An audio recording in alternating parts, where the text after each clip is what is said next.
वाह भाई सैफल, किधर है तू आजकल? तेरी तबीयत तो ठीक है ना? कहाँ गुम है तू आजकल, नजर ही नहीं आता। बिल्लू भाई मैं तो बिल्कुल ठीक ठाक आपके सामने खड़ा हूँ। आप कहाँ थे? 2-3 महीने से नजर ही नहीं आए, कहीं बाहर गए हुए थे क्या? हाँ बिल्कुल सही समझा तू। थाईलैंड गया हुआ था बिल्लू भाई, ईद के तीसरे दिन ही निकल गया था मैं, आज सुबह ही वापस आया हूँ। अरे वाह बिल्लू भाई वाह, क्या बात है। थाईलैंड शाइलैंड है, जवानी दीवानी, फिर तो खूब एंजॉय किया होगा आपने थाईलैंड में। अबे बक बक ना कर बिल्लू भाई, उल्टी सीधी हरकतें नहीं करता। मैं तो मीटिंग करने गया था नी हाओ गैंग से। अब तेरा भाई जरा बाहर के मुल्क में ताल्लुक बढ़ा रहा है ना, इसलिए। जी जी बिल्लू भाई, आप तो पहले ही पूरे पाकिस्तान में वर्ल्ड फेमस हो। बाहर के गैंग तो खुद ही राब्ता करते होंगे आपसे। और क्या, बिल्कुल सही पकड़ा तूने। खैर और सुना, लोधी साहब ठीक है? इतना तंग नहीं करता तू उनको? बिल्लू भाई का स्टाइल याद है ना तुझे? जी जी बिल्लू भाई, आपका स्टाइल कैसे भूल सकता हूँ, आपका स्टाइल तो याद है मुझे। और अब्बा जी भी बिल्कुल फर्स्ट क्लास A1। अच्छा बिल्लू भाई अब मैं जाऊँ? निकल निकल पतली गली से, पतली गली में बड़े कांड हुए हैं, निकल जा यहाँ से। लगता है इस उम्र में सटिया गए बिल्लू भाई, कुछ ज्यादा नहीं लंबी लंबी फेंकने लग गए। थाईलैंड। ओ भाई ये देख, तेरे सामने हाथ जोड़ता हूँ, अब तो मेरे पैसे मेरे मुंह पे मार दे। कितने चक्कर लगवाएगा? और अगर मैंने तेरे पैसे तेरे मुंह पे मार दिए तो फिर अपनी कयामत वाले दिन मुलाकात कैसे होगी? तूने ही कहा था ना कि अगर इस दुनिया में पैसे नहीं दिए तो कयामत वाले दिन पैसे लूंगा। अब तो बेटा कयामत वाले दिन ही पैसे लिए तू। गलती हो गई भाई, बहुत बड़ी गलती हो गई मुझसे, माफ कर दे, मेरी खता को बख्श दे मुझे। अल्लाह ही बख्शे तो बख्शे, मेरे बस की बात नहीं है। अब मैं तुझे साफ अल्फाज में बताता हूँ, नहीं देता मैं तुझे पैसे, जा जो मर्जी कर ले।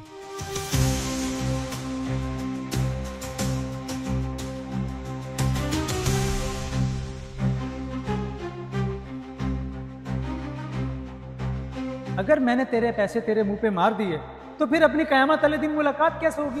तूने ही कहा था ना कि अगर इस दुनिया में पैसे नहीं दिए तो कयामत वाले दिन पैसे लूंगा। अब तो बेटा कयामत वाले दिन ही पैसे लिए तू। अब मैं तुझे साफ अल्फाज में बताता हूँ, नहीं देता मैं तुझे पैसे, जा जो मर्जी कर। हाँ भाई कौन है तू? कहाँ से आया? किससे मिलना है? तुझे पहले तो कभी नहीं देखा मोहल्ले में। अब बोलता क्यों नहीं तू? जमशेद नाम है मेरा, आदमवान से आया हूँ। सैफ से 50,000 रुपए लेने मैंने, 3 महीने हो गए, वापस देने का नाम ही नहीं ले रहा। सैफ कौन बे? कहीं तू सैफल लोधी साहब के लड़के की बात तो नहीं कर रहा? ये भी थोड़ी देर पहले ही मिला था मैंने तू ये बता, तूने उसको किस खाते में 50,000 रुपए दिए? ये कहता क्या है वो? जी जी, लोधी साहब का बेटा ही है, दोस्त था मेरा। मोटरसाइकिल खरीदने के लिए उधार पैसे लिए थे उसने। अब मेरी वालिदा बीमार है, मैंने उनका इलाज करवाना है, लेकिन वो कहता जो मर्जी कर लो, पैसे नहीं दूंगा। अच्छा तो यो बात हो गया। देख भाई, माने नहीं पता कि तू सच कह रहा है कि झूठ बोल रहा है। तू एक काम कर, 2 घंटे बाद ना दरबार में आ जाइयो। अगर तू सच्चा होगा ना तो तुझे तेरे पैसे मिल जाएंगे, और अगर तू झूठ बोल रहा है ना तो वापस आने का सोचियो भी मत, क्योंकि बिल्लू भाई का स्टाइल तू अभी नहीं जानता। जी ठीक हो गया बिल्लू भाई, आप अपनी तरफ से सारी मालूमात करवा लें, हकीकत आपके सामने आ जाएगी। बाकी मैं 2 घंटे बाद दरबार में आ जाऊँगा। चल ठीक है, फिर निकल पतली गली से, पतली गली में बड़े कांड हुए हैं, निकल शाबाश।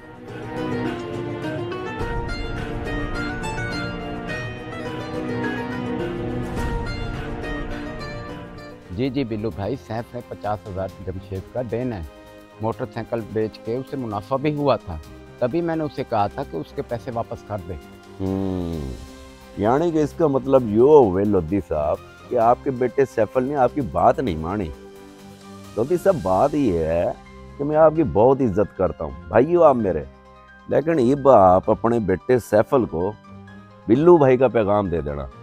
उसको कहना कि 2 घंटे के अंदर अंदर अपने दोस्त जमशेद के 50,000 रुपए ना आके मने दे जाए। जी जी बिल्लू भाई, उससे मैं कह दूंगा। इस बार उसकी तबीयत अच्छी तरह से सेट कीजिएगा, बहुत तंग किया हुआ है उसने। अरे फिक्र क्यों करते हो लोधी साहब, आपको तो बिल्लू भाई का स्टाइल पता ही है ना।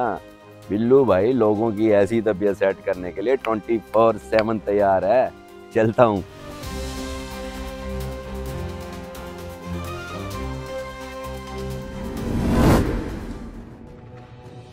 सैफल बेटा, अगर ये पैसे तू वक्त पे ना लेकर आता ना, ये जो पीपल का दरख्त देख रहा है ना, इसी के साथ मैं तुझे बांध देता और तेरे ऊपर गोले वाला शरबत डाल देता। फिर ये जितनी कीड़ियाँ मकोड़े हैं ये सारे मिलके ना तुझे अच्छी अच्छी सी दंदियाँ काटते और तेरी ऐसी चीखें निकलती कि इस दरख्त पे एक भी पंछी नहीं बैठना, तो सारे उड़ जाते सारे। अरे बिल्लू भाई, आप जो सजा दें मुझे मंजूर है, आपके लिए तो जान भी हाजिर है। वो दरअसल जमशेद मेरा दोस्त है, मैं जरा जानबूझ के उसको तंग कर रहा था, ऐसे तो रखे हुए थे मेरे पास उसके। बेटा बिल्लू भाई की पहुंच जो है ना अब थाईलैंड तक पहुंच गई है। बिल्लू भाई ने दुनिया देखे, टोपियां ना करा तू मुझे। बेटा यूं समझ कि आज तुझे नई जिंदगी मिल गई है। ओ आजा भाई, तू आजा, सच्चा था तू। ये पकड़ अपने पैसे, पूरे 50,000 रुपए गिन लिए हैं मैंने, दे दिए इसने। बिल्लू भाई आपका बहुत बहुत शुक्रिया, ये एहसान मैं आपका जिंदगी भर नहीं भूलूंगा। अगर आपकी कोई मिठाई बनती है तो आप इसमें से ले लें। मिठाई? ओ बिल्लू भाई ने अपनी जिंदगी में बड़ा पैसा देखा है, मने नहीं जरूरत तेरे पैसे की। तू निकल जा, अपनी अम्मा का इलाज करा, निकल पतली गली से निकल, पतली गली में बड़े कांड हुए हैं। ठीक है बिल्लू भाई, बहुत शुक्रिया आपका। और तू यही पैसे अगर पहले इज्जत से दे देता तो तेरी मेरी दोस्ती कायम रहती। सही कह के गया है छोरा। देखा बेटा, तूने टूट गई ना दोस्ती पैसों के पीछे। बेटा जिंदगी में एक बात बिल्लू भाई की हमेशा याद रखना, पैसा जो है ना बंदा बहुत कमा लेता है, लेकिन अच्छा और नस्ली यार बड़ी मुश्किल से मिलता है। तुझे मिला था वो तूने गवा दिया। अब निकल निकल पतली गली से, पतली गली में बड़े कांड हुए हैं, निकल जा।